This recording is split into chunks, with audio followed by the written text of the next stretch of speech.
అందరికి నమస్కారం. నేను శిరీష. ప్రస్తుతం మనతో పాటు ఉన్నారు ప్రముఖ ఆధ్యాత్మికవేత్త, జ్యోతిష పండితులు రవిశంకర్ శర్మ గారు. గురుగారితో మాట్లాడదాం. నమస్కారం. నమస్తే అండి.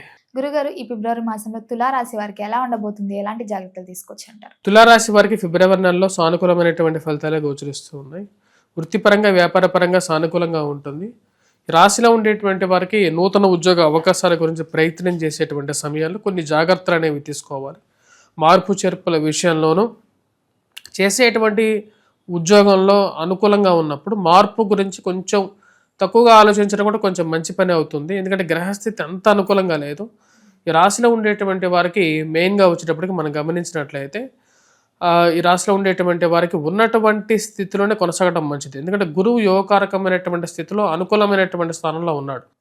ఇది చాలా అనుకూలమైనటువంటి ఫలితాన్ని ఇవ్వగలుగుతుంది. మెయిన్గా హెల్త్ పరంగా కొంచెం అనుకూలంగా ఉంటుంది.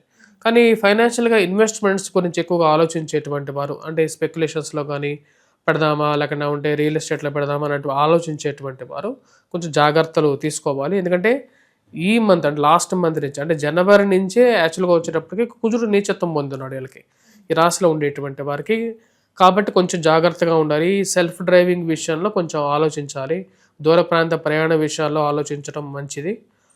మెయిన్గా విలువైనటువంటి ఆస్తి పత్రాలు, డాక్యుమెంట్స్ ఎక్కడ పెడుతున్నాం అనేది ఒకటి రెండు సార్లు గుర్తుపెట్టుకోవాలి. కొన్నిసార్లు ఏమవుతుందంటే మనమైనా సరే రెగ్యులర్గా విలువైనటువంటివి ఏవో వస్తువులు ఉంటాయి, అది మనం రెగ్యులర్గా వాడుతూ ఉంటాం, ఒక చోట పెడతాం, దాన్ని మర్చిపోతాం, దాని గురించి ఆ రోజు మొత్తం వెతుకుతాం. అలాంటి పరిస్థితి ఈ రాశిలో ఉండేటువంటి వరకు కొంచెం ఎక్కువగా వచ్చేయడానికి అవకాశం అనేది ఉంది. కాబట్టి ఈ ఆస్తి పత్రాలని, డాక్యుమెంట్స్ని ఒకటికి రెండు చోట్ల జాగ్రత్త పరుచుకోవటం అనేది ఇంపార్టెంట్. ఈ రాశిలో ఉండేటువంటి వారు విలువైనటువంటి ఆభరణాలు, వస్తువులు అనేవి ప్రయాణం చేసేటువంటి సమయంలో వాటిని జాగ్రత్తగా పరుచుకోవాలి. ఎందుకంటే దొంగలు, తస్కరణ అనేది కూడా ఛాన్సెస్, పాసిబిలిటీ ఎక్కువగా ఉంది. ఈ రాశిలో ఉండేటువంటి వారికి ఫిబ్రవరి మంత్లో మిశ్రమమైనటువంటి ఫలితాలుగానే చెప్పవచ్చు. నాట్ టూ మచ్ అప్పర్ ఎండ్లో కాకుండా పర్వాలేదు అన్నట్లుగా ఉంటుందన్నమాట. ఈ నెల కొంచెం ఈ రాశిలో ఉండేటువంటి వారు ఇన్వెస్ట్మెంట్స్ పరంగా జాగ్రత్తగా ఉండాలి. స్పెక్యులేషన్స్లో ఇన్వెస్ట్మెంట్స్ పరంగా, స్పెక్యులేషన్స్ అంటే స్టాక్ మార్కెట్లో ఇన్వెస్ట్మెంట్స్ పరంగానే కొంచెం జాగ్రత్తగా ఉండటం అనేది మంచిది. గురుగారు, ముఖ్యంగా మరి విద్యార్థులకు ఎలా ఉండబోతుంది అంటారు? ఈ ఫిబ్రవరి మాసంలో ఎండింగ్ పాయింట్లో ఎగ్జామ్స్ ఉంటుంటాయి కదా, మరి వాళ్ళు ఎలాంటి క్రమశిక్షణతో ఉంటే మంచి ఫలితాలు ఉంటాయండి? ఈ మంత్లో ఈ రాశిలో ఉండేటువంటి వారు విద్యార్థులకి గురువు యొక్క బలం బాగుంది. యాక్చువల్గా తులారాశికి ఉన్న ఒక అడ్వాంటేజ్ ఏంటంటే గురుబలం ఎక్కువగా ఉండటం వల్ల ఈ రాశిలో ఉండేటువంటి వారికి విద్యా విషయంలో ఎటువంటి ప్రాబ్లం అనేది ఉండదు. కాబట్టి కాన్సన్ట్రేట్ చేయడంలోనే కొన్ని ఇష్యూస్ అనేవి ఏర్పడుతూ ఉంటాయి, కొన్ని డిస్ట్రాక్షన్స్ అనేవి ఏర్పడుతూ ఉంటాయి. ఆరోగ్యపరంగా కూడా కొంచెం డౌన్ఫాల్లో ఉన్నా సరే ఆరోగ్యపరంగా కూడా రికవరీ బాగుంటుంది అన్నమాట. ఎందుకంటే గురువు భాగ్యస్థానంలో ఉన్నప్పుడు ఏమవుతుందంటే ఆ గురువు యొక్క దృష్టి జన్మరాశి మీద ఉంటుంది. జన్మరాశి మీద ఉన్నప్పుడు ఎలా ఉంటుంది?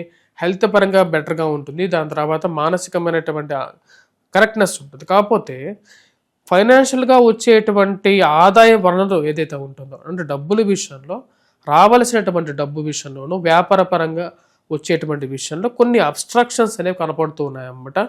ఎందుకంటే ఈ యొక్క ఏదైతే ఈ యొక్క చతుర్గ్రహ కూటమి ఏదైతే ఉందో పంచగ్రహ కూటమిగా మారి కాలసర్ప దోషం అనేది రాబోతున్నది. ఈ కాలసర్ప దోషం ప్రభావం అనేది పంచమంలో జరుగుతున్నది. ఈ పంచమంలో జరిగేటువంటి ఈ యొక్క ప్రభావం అనేది ఎటువంటి ప్రభావం చూపిస్తుంది అంటే పిల్లల మీద కొంచెం వారి యొక్క హెల్త్ మీద ఇంపాక్ట్ చూపించే విధంగా ఉంటుంది. సో పిల్లల యొక్క హెల్త్ గురించి కొంచెం పట్టించుకోవాలి. పిల్లలు ఏం తింటున్నారు, ఎటువైపు వెళ్తున్నారు అనేటువంటి విషయాన్ని పట్టించుకోవాలి. విద్యార్థులు మెయిన్గా వచ్చేటప్పుడు కొంచెం కాన్సన్ట్రేట్ చేయాలన్నమాట ఎడ్యుకేషన్ మీద. అండ్ ఆల్సో ఈ టైంలో ఈ రాష్ట్రంలో ఉండేటువంటి విద్యార్థులు మ్యాథమెటిక్స్ మీద కొంచెం ఎక్కువగా చదవటం, మ్యాథమెటిక్స్ని ఎక్కువగా ప్రాక్టీస్ చేయటం అనేది ఇంపార్టెంట్. అదేవిధంగా గ్రూప్స్, సివిల్స్, ప్రిలిమ్స్ చదివేటువంటి వారికి టైం బాగానే ఉంది, కానీ కొంచెం మ్యాథమెటిక్స్ కానీ, యాప్టిట్యూడ్ కానీ, రీజనింగ్ కానీ ఇలాంటివి ఏవైతే ఉంటాయో మ్యాథమెటిక్ రిలేటెడ్గా ఉండేటువంటి సబ్జెక్ట్స్ మీద ఎక్కువగా కాన్సన్ట్రేట్ చేయాలి.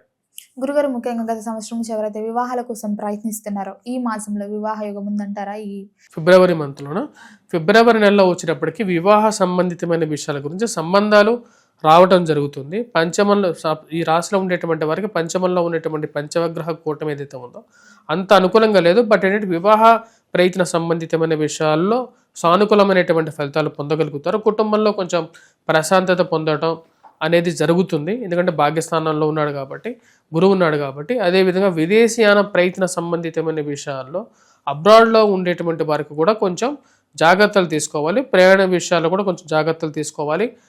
ఉద్యోగపరంగా వెతుకులాట అనేది కొంచెం ఎక్కువగా ఉంటుంది ఈ నెలలో ఈ రాశిలో ఉండేటువంటి వారికి. అంటే జాబ్ గురించి ప్రయత్నాలు చేసేటువంటి వారికి కూడా లాస్ట్ మంత్ కూడా కొంచెం డల్గానే ఉంది జనవరి. ఫిబ్రవరి మంత్లో కూడా వచ్చేటప్పటికి అటువంటి గ్రహస్థితి ఇంచుమించు కొనసాగుతూ ఉన్నది. సో కాబట్టి ఈ రాశిలో ఉండేటువంటి వారు కొంచెం జాగ్రత్తలు తీసుకొని ముందుకు వెళ్ళటం అనేది మంచిది.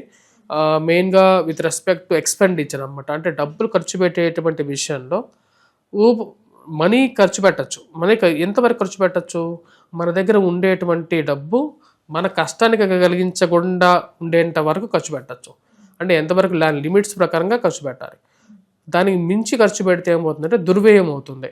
దుర్వ్యయం ఫైనల్గా వచ్చేటప్పటికి మనకు ఫైనాన్షియల్ డెబిట్స్ని క్రియేట్ చేస్తుంది అన్నమాట. అంటే అప్పులు చేయాల్సినటువంటి పరిస్థితులకి మన జీవితంలో ఎప్పుడు వెళ్ళకూడదు. ఒకవేళ అప్పులు చేయాల్సి వచ్చినా సరే అప్పులు ఇంకా పెరిగే విధంగా ఉంటుంది. కాబట్టి ఈ 2 months మెయిన్గా ఫిబ్రవరి, మార్చ్ కూడా కొంచెం జాగ్రత్తగా ఉండాలి. గురుగారు ముఖ్యంగా ఓన్ బిజినెస్ స్టార్ట్ చేద్దాం అనుకునే వారికి ఈ మాసంలో కరెక్ట్ టైం అంటారా? ఓన్ బిజినెస్ స్టార్ట్ చేయాలి అనేటువంటి వారికి ఈ నెల అంత అనుకూలంగా లేదు. ఎందుకంటే కుజుడు బాగాలేడు. ఫిబ్రవరి 24th వరకు బాగాలేడు. 25th తర్వాత కూడా రాబోతున్నటువంటి ఈ యొక్క పంచగ్రహ కూటమి బాగాలేదు. సో ఇది కరెక్ట్ టైం కాదు యాక్చువల్గా కొత్త బిజినెస్ స్టార్ట్ చేయాలి అనుకునేటువంటి వారికి. కొన్ని మంత్స్ ఆగాలి. 1 or 2 months అయితే కొంచెం బెటర్గా ఉంటుంది. గురుగారు ముఖ్యంగా రాజకీయ రంగంలో ఉన్న వారికి, సినీ రంగంలో ఉన్న వారికి ఎలా ఉంటుందంటే?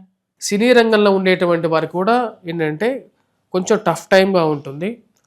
మరీ బ్యాడ్ టైంగా లేదు. కొన్ని అవకాశాలు అందిపుచ్చుకోగలుగుతారు. కాకపోతే పొజిషన్స్ మారటానికి, పార్టీలు మారటానికి చేసేటువంటి పనులు ఏవైతే ఉంటాయో వాటిలో అంత అనుకూలంగా ఉండదు. చేసేటువంటి మంచి పని కన్నా కూడా చేయనటువంటి చెడ్డ పని వచ్చి తలకాయ చుట్టుకునే విధంగా ఉంటుందన్నమాట. గురుగారు ముఖ్యంగా సొంతింటి కళ సహజంగా చాలా మందికి ఉంటుంది.